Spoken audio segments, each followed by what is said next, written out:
I'm Jean Vedova, and I am the long-standing innkeeper of the Kettle Creek Inn in Port Stanley. Thank you, Jean Vedova, for bringing us into your Kettle Creek Inn and doing this interview with us today. We're looking forward to it. Oh, you're totally welcome. I hope I don't regret it. You won't. Sorry about that. So this beautiful old inn, we're going to want to hear all about it. Yeah, but what brought you to Port Stanley? Was it the inn itself? No, I'm actually from Cape Breton. I actually went out to Alberta to teach my first teaching job.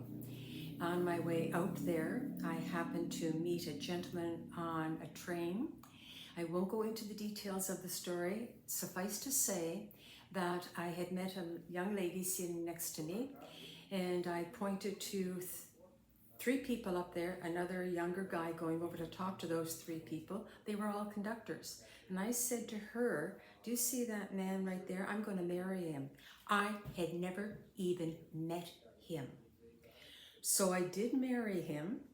That was Gary. That was Gary. And what was it about him that you decided it was just a It's feeling? Jean from Cape Breton, who thinks she knows everything, knows nothing, and is very whimsical, off the road map. And Trust how me. old were you at that time, Jean? I just graduated from university, so I would have, second degree, I would have been 21. And Gary Yes. was? Gary was 3 years older than me, so he was a young man And as where well. was he going on the train? He was, that was his way of making money while he was going through law school.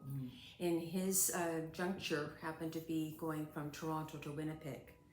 And so, yes, we met. Yes, we married. He then landed up in St. Thomas as a lawyer with McKay, Vedova, and Collins. And being from Cape Breton, I'm attracted to the water, so naturally came down to Port Stanley.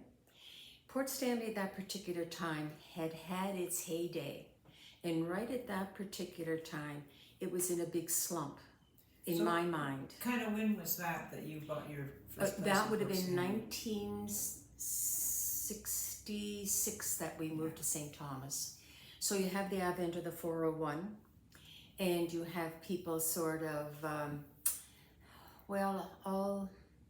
all the big things that were important in Port Stanley weren't happening, to the point that even some of the structures you're looking at had broken windows and so forth. So, and the beach was not particularly inviting. So turned around, and we lived in Lyndhurst, old Lyndhurst. We built a swimming pool back there and never came back. And then you have what happened, of course, the advent of Melanie Stevens and the Kettle Creek Clothing Company. So had come down to Port Stanley again, this is many, many years later, and fell in love with it. Total change. It had changed completely. It was changing enough that it was sort of a hook that you wanted to come here and wanted to be part of it. And this particular building was totally derelict. Was this probably in the 70s? I'm trying to think. No, this was 1983. 83. 66 to... Yeah, 66 to 83 that did not come to Port Stanley. Wow. Okay, and as a family, we were outdoor people, so we did a lot of canoeing and so forth in all the provincial parks and all of that. So I love water. I'm drawn to water. I'm a water nut. So you had a young family then at this point, right? Oh yes, as a matter of fact, it would have been Dean who would have gone to the Port Stanley School in grade 8. And he's your oldest. He's the youngest. Oh, he's the youngest. And then there's Troy, and then there's Craig. But they were already going to Parkside. And they were just continuing to take the bus. So anyway, here's this derelict hotel. And this building had originally been built in 1849. And it started as the summer home / court of Samuel Price. And he was the sort of like, what do you want to call him? Justice of the Peace. And then he operated that, and it was sold to the Williamsons, and that would have been in, I'm looking at my notes because I'm not going to remember dates, all right? So that was in 1918. The Williamsons bought the place, and they turned it into the Garden Inn. As a matter of fact, when you come into the inn and you look at the entrance to this parlor, that's the original sign that is there, the Garden Inn. And the frogs out front were actually done by their son. Now, a side story is that, and it's not a very nice side story, the son was employed next door, and this was a garage. He was working on a car there when another car came down the hill out of control, hit him and killed him. Oh my God. So yes, that's not, and I get goosebumps even when I tell that story. So That's this, at what is now the fire hall. correct. Yeah. That- Now, the interesting thing also is that when, with these two frogs out front, the municipality, including what the heck am I trying to say? When they're doing the sidewalk cleaning, they wanted the frogs removed. And of course, there was no way I was going to ever allow that to happen, and said they have historical designation, you cannot touch them. So that's a sour point, but that's a good point. Anyway. And they those backed frogs. down very quickly, I imagine. They had no choice. Not because they were dealing with me, obviously. Oh, Of course not. So then, after the Williamsons had it, And we love the frogs, by the way. Thank you for saving them. pardon me? We love the frogs. Thank you for saving the frogs. Right on. Now, the Williamson had it for a number of years, and then it was turned into actually apartments. And I have had people who have come in here who had an apartment within this particular place. So then after that time, and I don't know when that time frame, they stopped being apartments, but when we got it, it was totally derelict, and I mean derelict. Nobody was living here. Nobody was living here. Right on. And what we did is totally tore the place apart and started all over. However, when you're looking at the configuration of the inn, some of it was never changed. In other words, the parlor, this was something way back then. The bar actually, of course it wasn't a bar, it was a room. And they even had somebody come in, I don't know how many years ago, and indicate that their cousin was actually laid out in that particular room. So that's kind of interesting. And then, When you say laid out, After death. after right on, the coffin and all that kind of stuff. Funeral or Right. visitation was not. Got it. Yes. So that's why the rest of this looks kind of strange, because that's the placement of the original doors, inner doors. Those are the original inner doors. That's why the entrance, the foyer there is sort of oddly shaped. And that's why the entrance from the side there is in an odd position. In other words, if one were wanting to really create open spaces and be able to have more diners and so forth, one could have done that if one had torn down everything. But we chose not to, because we wanted to leave things as they were.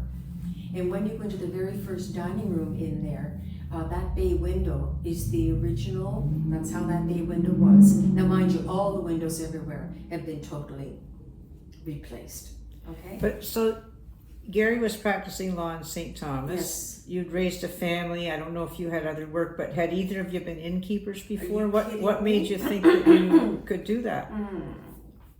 Well, a lot of people thought we were insane, because I was a high school teacher, retired, raising sons, and Gary was a lawyer.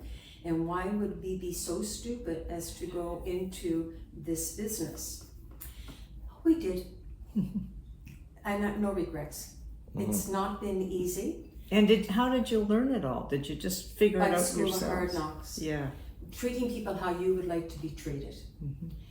It's called a telephone. It's not called a reservation system that I will not name, but reacting directly with clients and so forth. Yep. Yeah. That's how we started. So anyway, this is the original part. And we added on the back, which meant that there was a kitchen added. There was the dining room added, as well as the front and back part of the pink, which is a strange way of saying two other pieces of dining. The upstairs, we actually did 10 rooms with no washrooms in those rooms, 2 very large washrooms at the end of the hall. There was a co-ed sauna in between. Ladies' washroom, gentlemen's washroom, each had washrooms within those washrooms. So. And that was in the second level of this part of the The building? second level of the whole The main part of the building. new structure, the whole building that we had built here. Wow. Now, we started to do a lot of conferences because that was the day and age of people doing conferences. And, oh boy, I better backtrack here. So, in 1990, so when we did do the original inn, we designed the gazebo out there. And I the love that gazebo. Isn't it wonderful? Yeah. Those 2 sides came from historical property in London and designed the gazebo. Now, I must also give credit for how this design was being done, plus the gazebo, plus the outside and so forth, was all done by a person by the name of Hal Sorrenti. Okay? So did he repurpose porches or something Yes. to make the gazebo? Yes. Oh, that's so nice. Isn't that cool? It really I wonder is. where they were from in London. I think it was off Victoria Park Ah, in one of those. It was a historical house. yeah, I can't remember that part of it at all. yeah. And interestingly enough, along the side here, there was a fence. The fence was a great big tall fence that you couldn't see over on the other side at all. And where do I wish to go from here? Okay, so we're looking at that. 1983. 1990, we decided to put new buildings on this property, and that would be the smaller house on the left-hand side that has the red shutters below. It's the bigger house at the back that has the 3 rooms below and 2 suites above. As a matter of fact, the smaller one that has the 2 red doors below, the big suite above is called the Sorrenti Suite, or the designer suite, after Hal Sorrenti. Now, that particular building was actually built where there was an ice house, and that was torn down. And then, of course, they're both done. So now this is where I wanted to go, is that we had put a conference room in the lower level of one of the buildings. And this is the time that different things are happening in St. Thomas and elsewhere. So conferences were coming. Some people would be lucky enough to be outside their own private bathroom, or maybe they had a gas fireplace, a 2-person whirlpool, all of those luxuries, private balconies. Whereas the poor devils upstairs had to go down the hall to the washrooms. And if you were bartending at that point in time, you'd be listening to the conversation of the attendees. And it is, how come he has a washroom, but I have to walk down the hall? So 6 months after we had done that out there, we totally ripped all of the upstairs. We didn't try to put bathrooms in those rooms. We just ripped it all out. So that meant that we put across the very front one entire suite with the 3 rooms, the bathroom, bedroom, living room, private balcony. Halfway down the side there, we did another suite, same type of configuration. And then in between, we put rooms. So now people were much happier who came here for conferences. So they did have their own bathrooms in the end, in those rooms? Correct. No, so People like that. yeah, you can imagine if you're an executive or whatever, or maybe you're just an employee of that particular company and the boss has this, or maybe somebody else has that, and they've got a bathroom but they're staying outside and you're up there and you're walking down the hall, you're not happy. So you brought it all up to a similar level of accommodation. Yes, right on. They're all now Well happy done. campers. matters. So if you had to renovate once when you first got it, and then renovate again to meet yes, that need. yes, and we never stop, working on things and change. You can't. You'd have to keep up. And the livery stable is part of your property. Right next door? Yes. That actually happened in 2003, and we wanted to protect the building. And I'm going to tell you the real reason, because there was a local bar down here on this street. When they first opened, it was an amazing place. All locals came and so forth. I would even go into that bar after working at night and speaking to locals and dancing with a local or whatever. And then that couple from London no longer had it, and they sold it to somebody. And that somebody, in order to entice people to come down to the bar, had his music blasting. So we were afraid that that particular gentleman would also buy the building next door, which at that point had a clothing store and an apartment above it. So 2003, we took it over, and then it has been, of course, clothing store below, and upstairs is a studio apartment that the boys now have total control over that building and so forth. Mother keeps her mouth shut.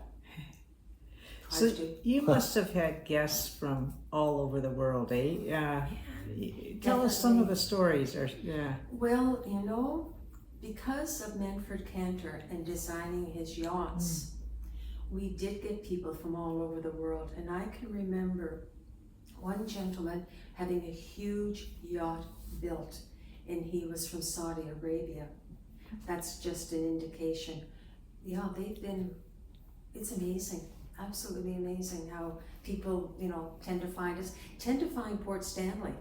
And I have to say, from my initial impression of Port Stanley way back when, to when we then came to Port Stanley to do the inn and how the inn had changed, and the continued evolving of the inn and what Port Stanley offers, I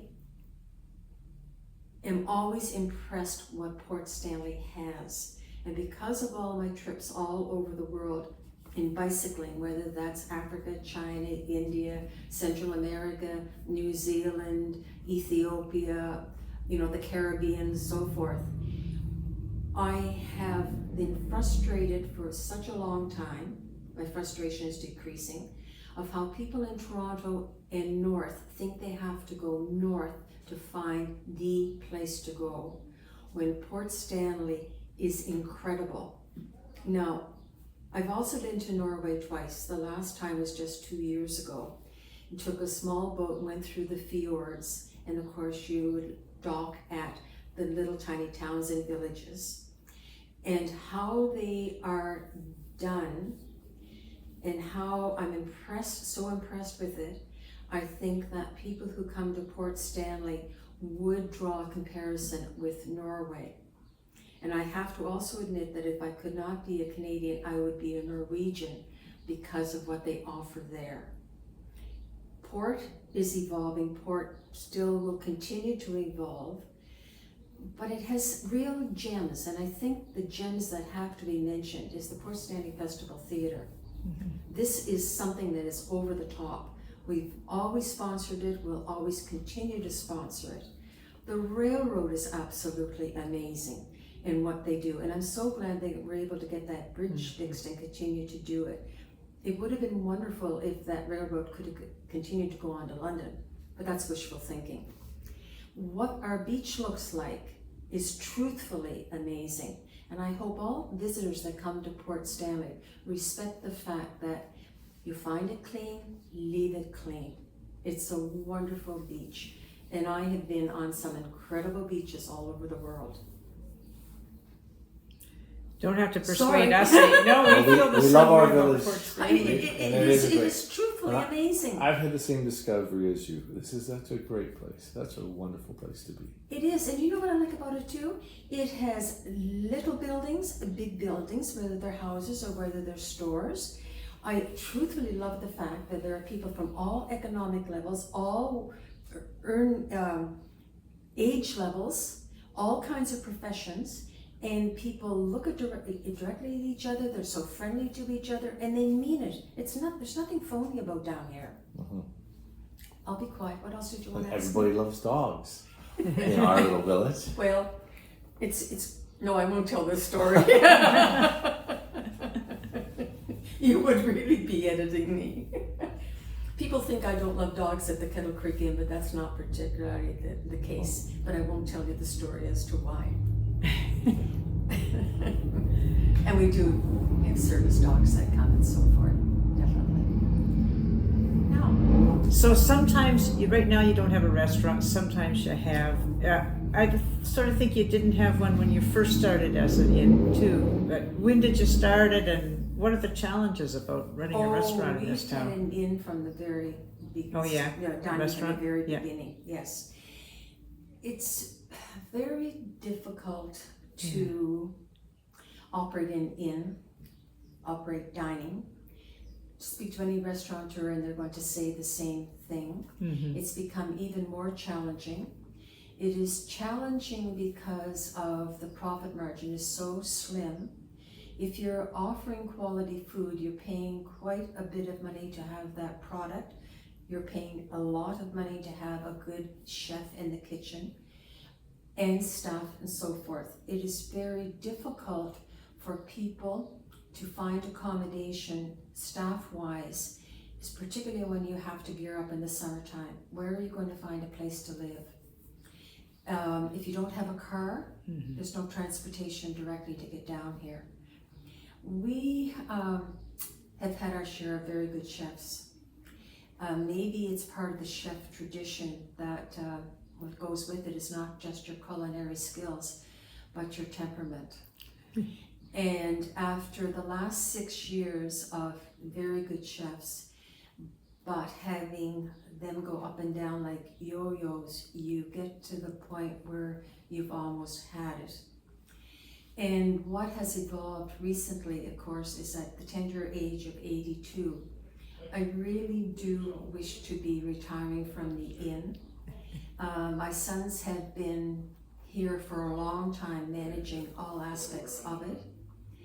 It is easier to run a accommodation establishment rather than the dining establishment. So when this last chef,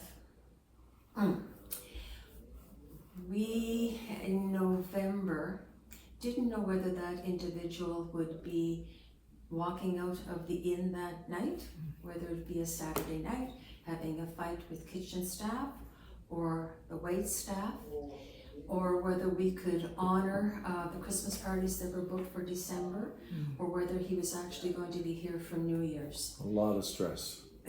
Enough was enough, and so we just said, let's just back off it, let the boys who are totally in charge make their decisions as to how we're going to proceed.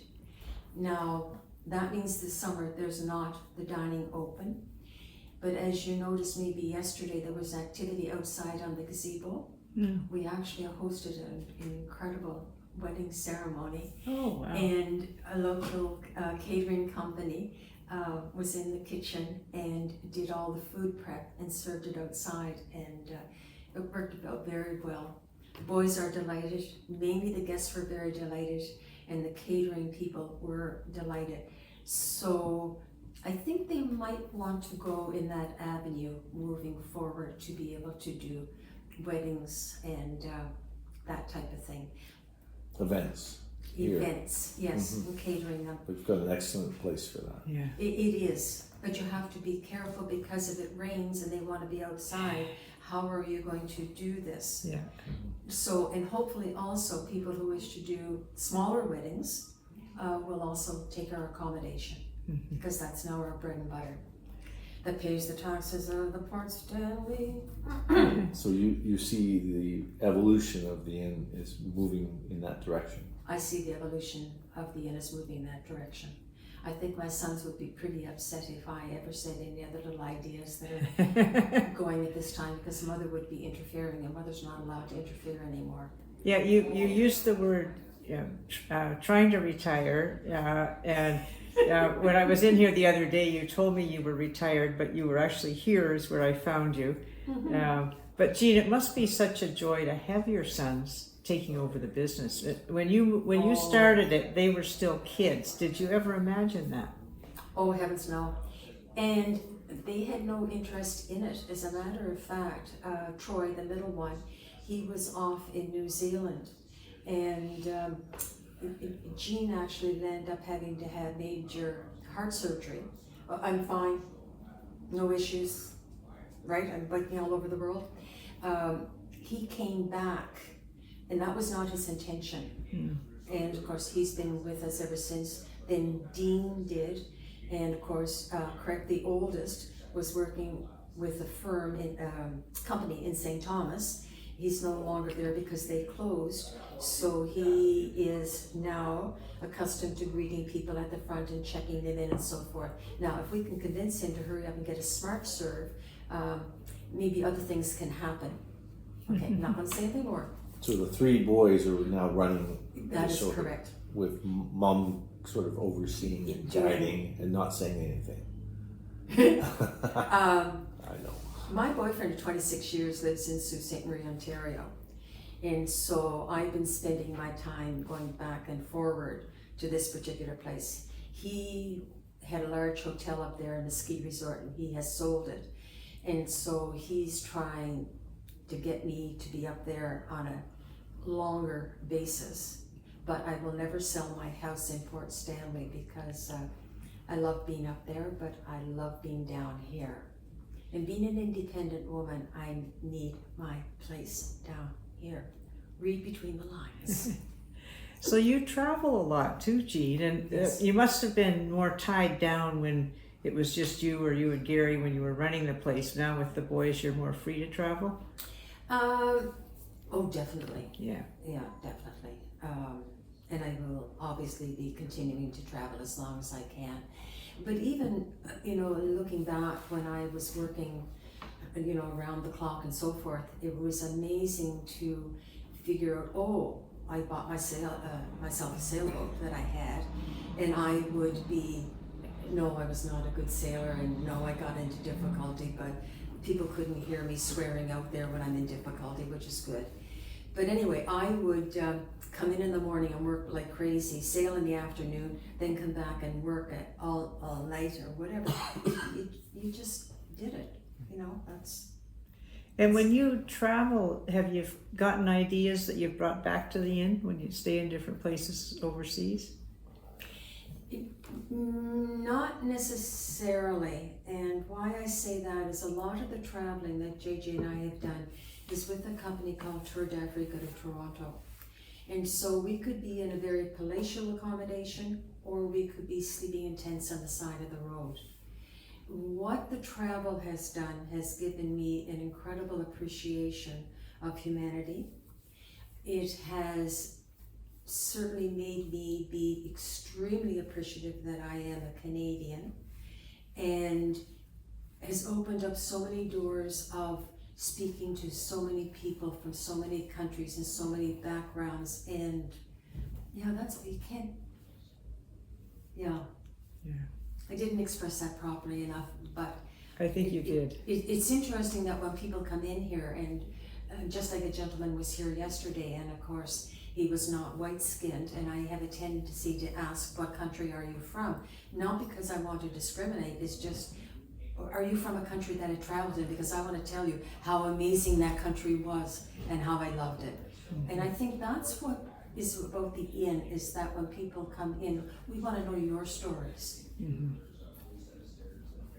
So you've talked about how much you love Port Stanley, and tell us about some of the changes you've seen here over the years, and which things you celebrate, and are there things you miss as well?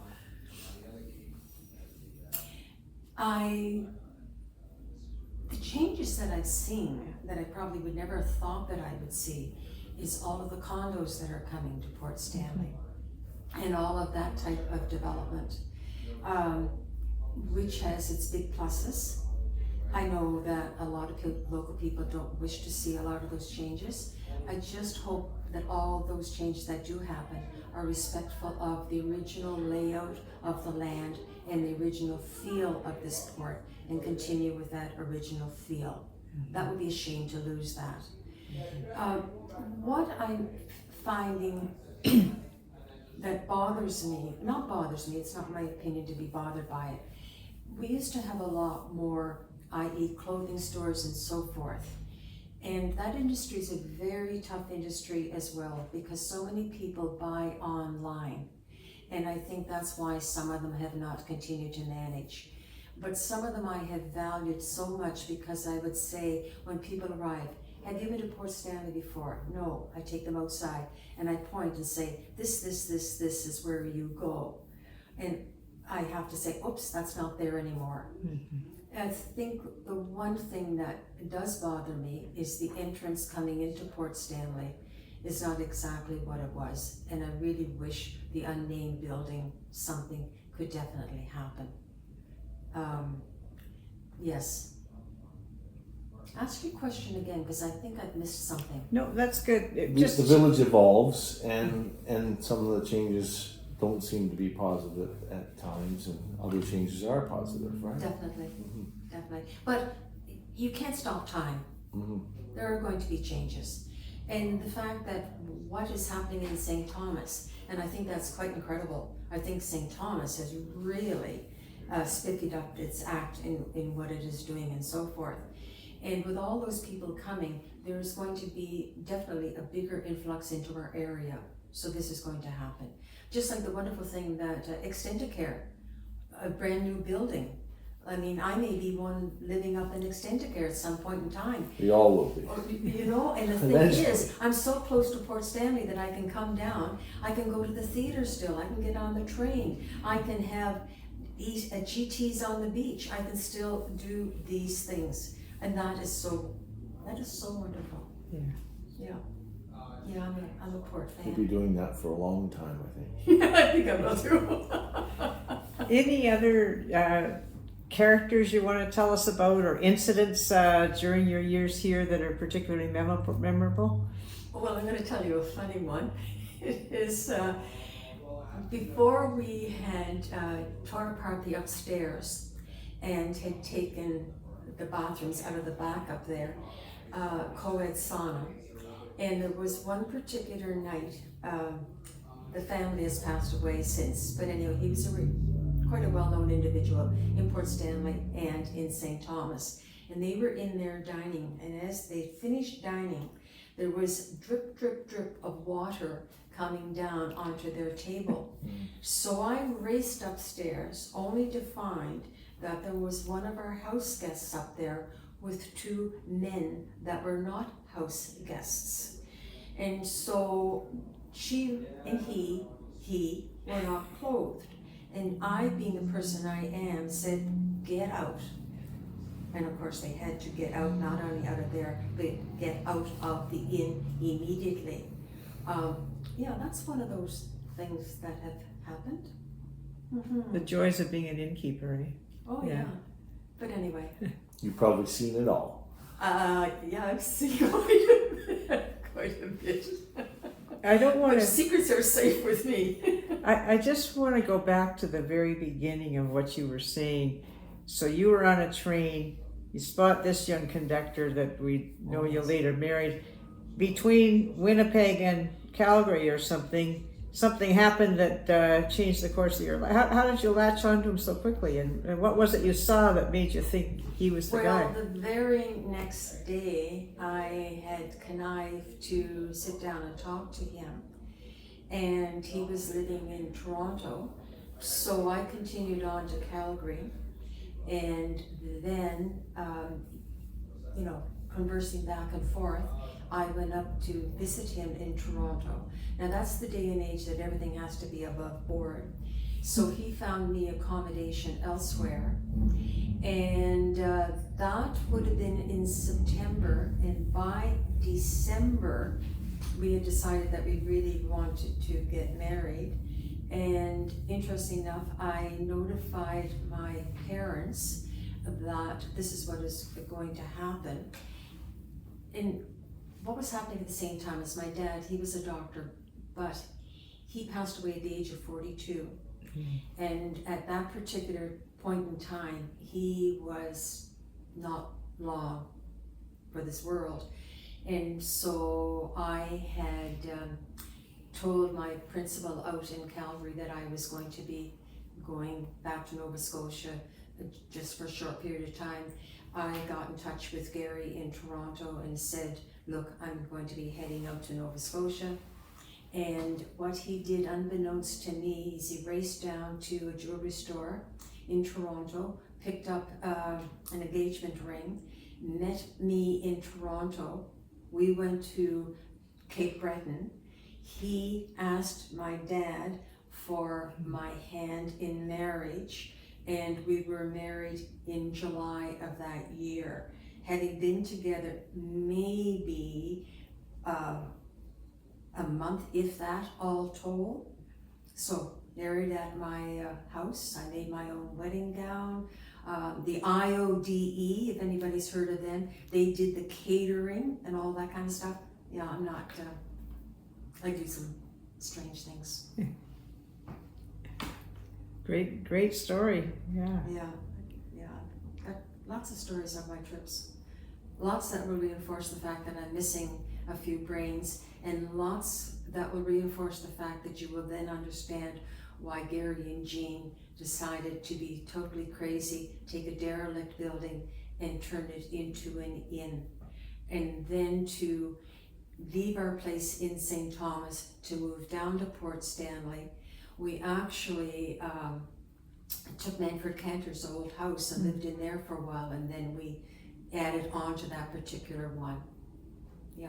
That's the house you have now, is it? No, Oh. that's the house that, yes. As you start just to go around down the corner. hill. The Moores have that one now, Oh, okay. yes. Yeah. And where, actually, it was Dean who, and I won't go into that story also, who found me the place where I live on Upper Spring Street. And that's where I moved. And I, once again, have, 100 steps down to the beach and the most incredible view imaginable, and I'm not parting with it. Yeah. So. Well, Jean, this has been delightful, and thank you for sharing some great memories and the stories of this inn and your life as they've been intertwined. And thank you very much. Port It's Stanley, a fascinating story, Jean. And well, thanks Port for sharing. Stanley's a fascinating place to be in. To, as I said, you could go around the streets here and you could find so many incredible stories from so many incredible people that are still here and telling their stories.